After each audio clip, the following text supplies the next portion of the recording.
ویدیو ناز خوشگل چنل خودتون. امروز اومدیم با بچهای گیل بریم رنکاپ کنیم یه ذره. خب یه حرفی نمیمونه برای گفتن، بریم سراغ ویدیو.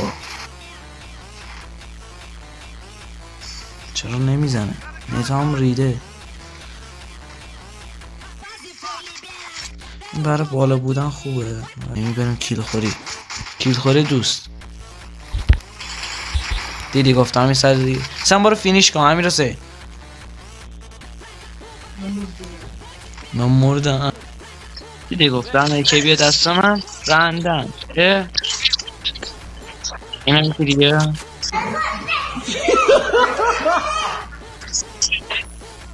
حسام جونم.